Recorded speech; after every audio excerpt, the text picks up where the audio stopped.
Are you considering making a move to the Willamette area of West Linn, Oregon, and you want to know what it's like here? Well, in this video, we're going to take you on a tour, a little vlog of the Willamette area. We're going to show you the downtown area and what makes it so cute and charming. You can see the buildings in the back. And we'll take you to Willamette Park on the Willamette River. And we're going to take you through some of the neighborhoods around here in Willamette. And if you stick around to the end, we're even going to give you a home tour of a property that was built in 1910 so that you can get a feel for what to expect. And we're getting after it right now.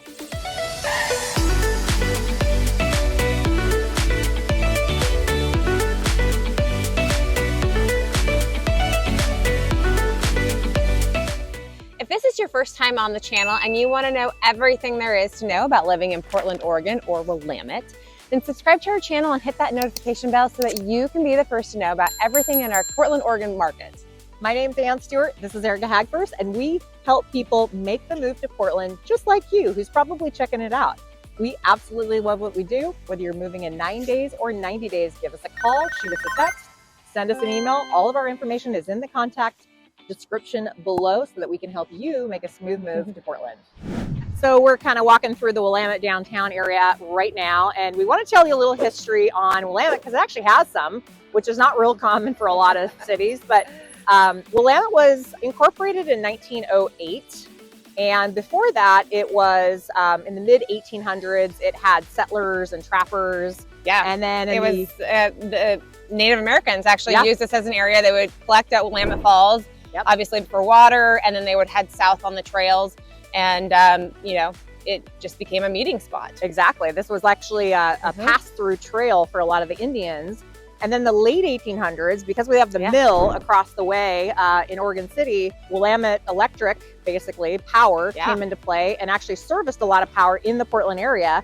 And this whole area has a lot of older homes, and a lot of the homes are on the historic registry. In fact, if you're interested, we can give you a walking tour packet digitally sent to you that you can kind of check out all the buildings in the area that are on that historic registry, which is really fascinating. But it has a lot of history in that way. It really does. And actually a lot of, you know, the production here, the power, and even just the businesses here were actually used to help power Lake Oswego and the development of that area as well, which is super cool. I know a lot of people kind of think of Lake Oswego and the Willamette area or West Linn very similarly, and they are distinctly different, but they're also very similar in many ways. And so this would be, I would say, comparable to kind of the First Edition area of Lake Oswego. It's a very walkable area, and that's kind of the uniqueness of Willamette. I mean, it is technically part of West Linn. However, when you talk about West Linn, this is a distinct area. Like, this is not your, you know, bigger estate homes. This is your charming older homes that were built around the turn of the century. And people love it because there's a lot of local businesses that come and take root here. You've got your coffee shops and your restaurants and your, you know, local hair salon that have all taken up root, and it has a small town charm to it. It really does. You know, you're still very close to a lot of amenities, but this feels like you could be out, you know, in the middle of nowhere, and just, you know, a very charming community feel to it. It's very Americana feeling. And when I was growing up, I grew up in West Linn, and I used to come down here all the time. It had a downtown, but it wasn't as vibrant as it was. It was just a few services and restaurants, but now it is like there's a big really push robust to really like maintain this charm in this area. There's actually, I believe it's a nonprofit that has put in a lot of effort to make sure that they can maintain the history of the area, as well as, you know, make it a place for small businesses to come and actually thrive. And you know, part of the appeal to these downtown Willamette homes is the walkability. And so you'll see, I mean, there's actually even a really cool concert series that one of the locals hosts in his front yard. And it's like, they bring in these local musicians, and it's like, gosh, I wish it's like Music Under the Willow, but it's just a couple blocks off of Main Street. And they even have a parade every year in the month of July. They have a very, you know, it feels like an old school parade, and the community is really, really involved in it. And there's a Main Street, so it's, you know, easy for them to have these kind of community events. And you still have great access to, you know, all the other locations. So it's easy to get into Lake Oswego. It's easy to get into Tualatin or up into Portland. And so it's also got a great location, you know, being close to the highway. And that is an ale and cider house, which is a really cool place. We keep passing really neat places, so want to point that out. Yeah. But yeah, it is just a real delight to be down here. And like Eric had said, the walkability is huge. I mean, Portlanders love walkability. And, you know, when we talk about like walkability, it's mostly on the east side. Few areas on the west side will have a lot of strong walkable little, you know, communities or cities. But here in West Linn, which is on the west side, this is super walkable. It's also flat. So yes. a lot of Portland is not flat. And so it's hard to be walkable, or you maybe don't want to walk it as much. But this is a long stretch off their main street, which is not called Main Street. It's actually called Willamette Falls Drive. So I don't want to confuse you, but we call it Main Street because a lot of little downtowns are called Main Street. But there's so many cute little, even this, like the vintage shop in West Linn. It's next to the old Methodist church. That's actually a historic site. They've got food carts. I mean, there's a massive little like food draw that's coming here in terms of restaurants. So you've got Indian Grill, and you've got just this great little community feel to it, with this little, you know, parking lot of food carts. Yeah, and we're coming up on it, so we'll probably take some. Absolutely fantastic. Kind of show you around over there. Just about anything. There's Greek food. There's sliders. There's, you know, this all area, the things that you would want. This area we're coming up on that has food carts, which I think we've shared in other videos, all about our, you know, Portland has a thing for food carts, but they're kind of creating these food carts where multiple food, community. This one's called the Garage. And it's a little area you can go in, sit underneath. They have fire pits and so forth, and it allows you to to enjoy even in the cold weather. You can tell we're wearing you know, thicker gear today because it's just above freezing. We actually just got done with an ice storm, so if you happen to see or catch some ice and snow remnants in our video, that's because it's still melting.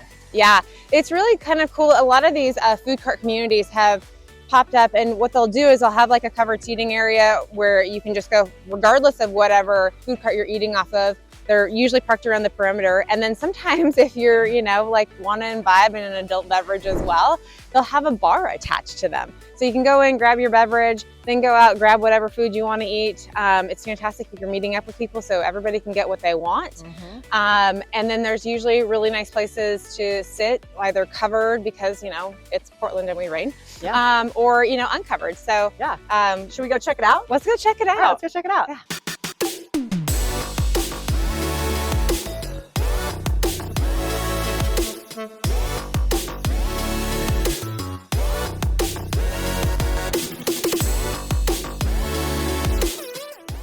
So in the Willamette area is an elementary school. Right behind us is the Willamette Elementary School. According to niche.com, they rated a B+. The community really loves the schools in West Linn. You can check out all their scores on niche.com or other school websites, but it's right in the heart here. So if you live in the Willamette area, there's a good chance you could easily walk to it. Oh yeah. And it's just a really nice school that's in the area. Plus you're just up the hill from the Willamette Park. Yes. So super easy to get your kids after their school and head down to the park during the summer. Yeah, great location. And it has roughly around 421 kids. So it's not a super massive school that you have to worry about, you know, too many kids, but it's just a nice community school that is another reason people really love living in the Willamette area of West Linn.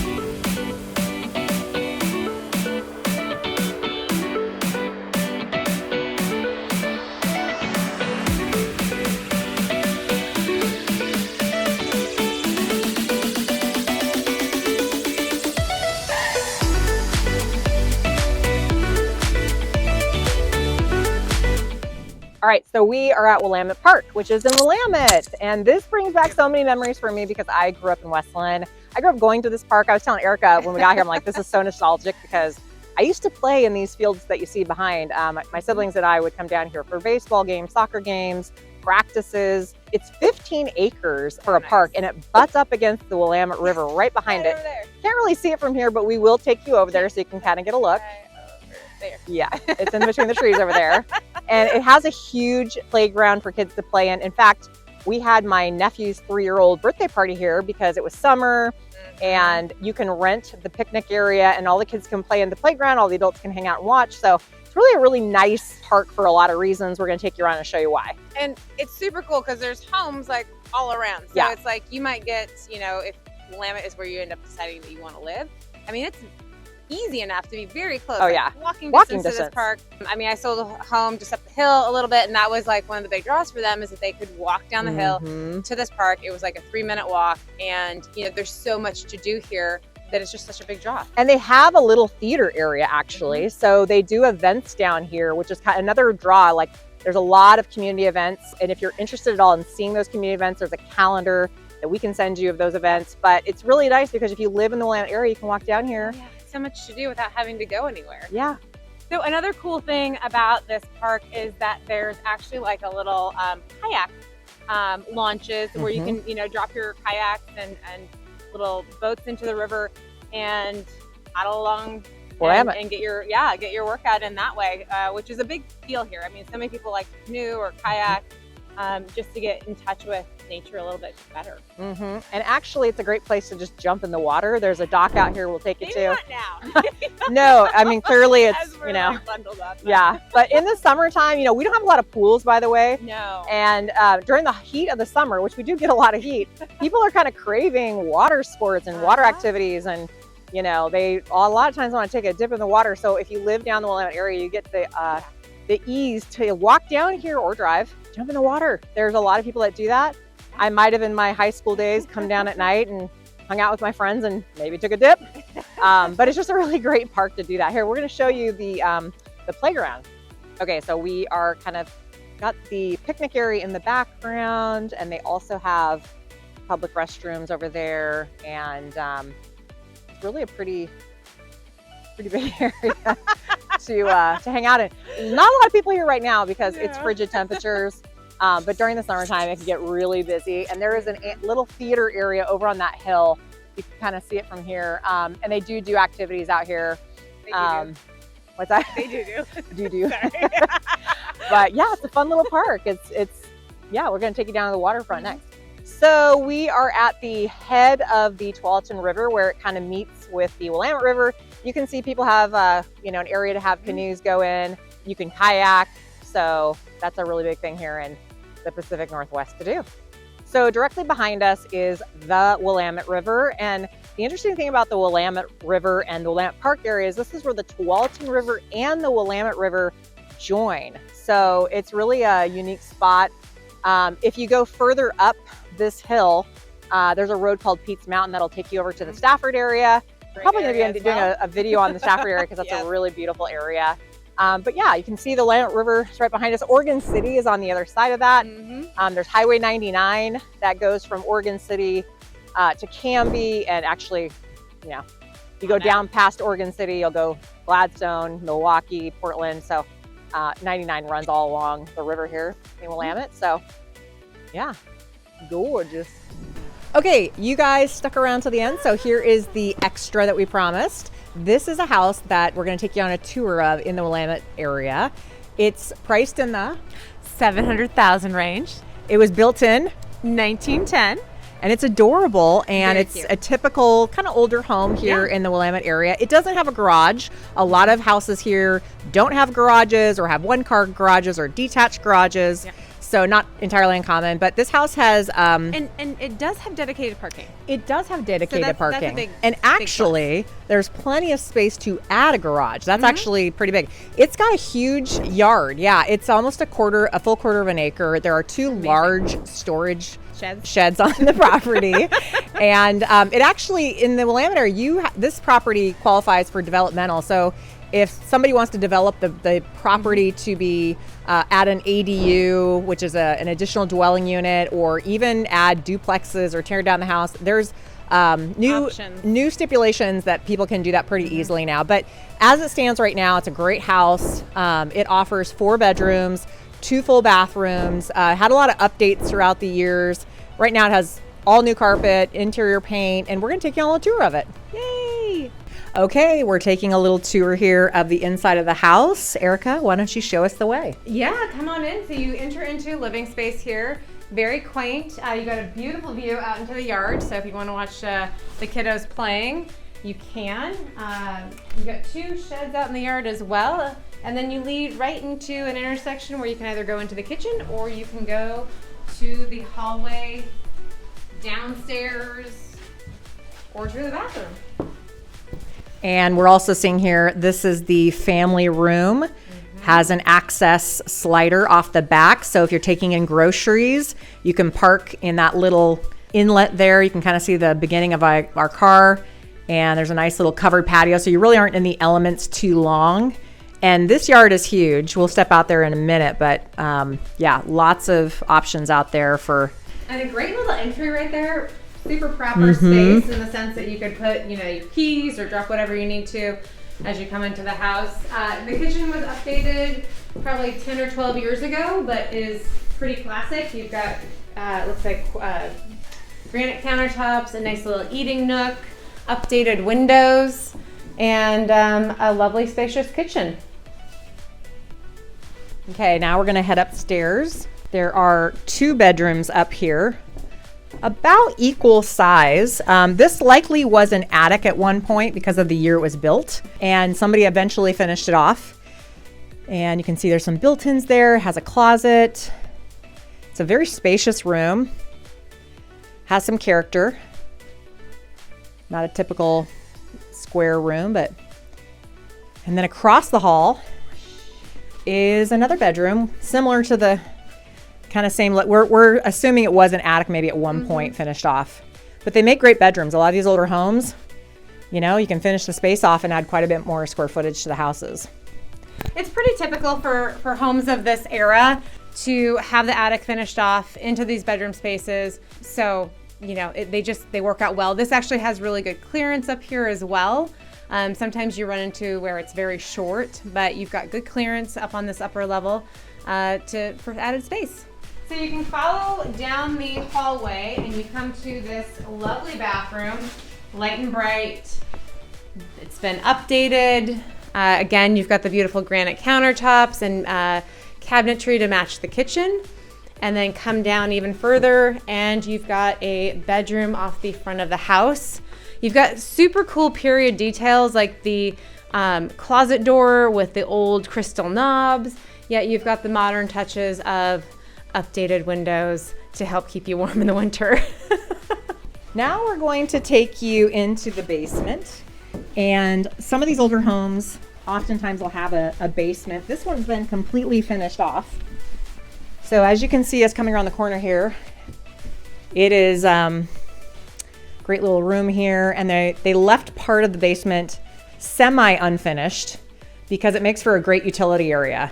You can put your washer and dryer down here, some storage. There's the old chimney. It's not in working motion anymore. Obviously, there's not a fireplace in the house, but that's an old chimney. A lot of times they decommission those and just cap them off. There's an updated furnace and water heater, but these make for great little kind of utility spaces. So follow me down the hallway. We're gonna come across this updated bathroom that's recently had the shower redone. Very cute, very modern with what's on Pinterest these days. And then you come into this great little living space and primary suite. So lots of great usable space. Again, this could be a separate living situation or multi-generational living situation if that's what you're looking for. Really nice living space though. You've got lots of light coming in from these windows. And pretty good ceiling height too. Sometimes in these basements you don't get the ceiling height and it feels really crammed, but this has pretty good ceiling height. And there are 2 outdoor accesses. So like what Eric was saying, you can, you know, if you had to have either a guest suite or even if you wanted to throw in like a kitchenette and make this, you know, a rentable location, which in this area would be really appealing for a lot of people. Or even I thought in this area, you have a little area that you could make into like a little home office if you had people coming through this exterior door without coming into the intimacy of your upstairs house. lots of live work options or live and make money options with this property. Super flexible. So now we're coming out the backyard so you can kind of get an idea of what this looks like. And this yard is actually pretty large for this Willamette neighborhood. Yards aren't typically that big down here, but this one has just under 1/4 acre. It's got a great covered deck. You got 2 large sheds in the back for storage. You could add onto the property, the house. You could do an ADU. You could even kind of subdivide the property if you really had some desire to do that. But yeah, you could do a lot of possibilities with this particular yard here. And it's a relatively private backyard, so Yeah, you very could come private. out and really just enjoy yourself and not, you know, have a lot of prying eyes into what you're doing. It's a really well maintained, lovely space.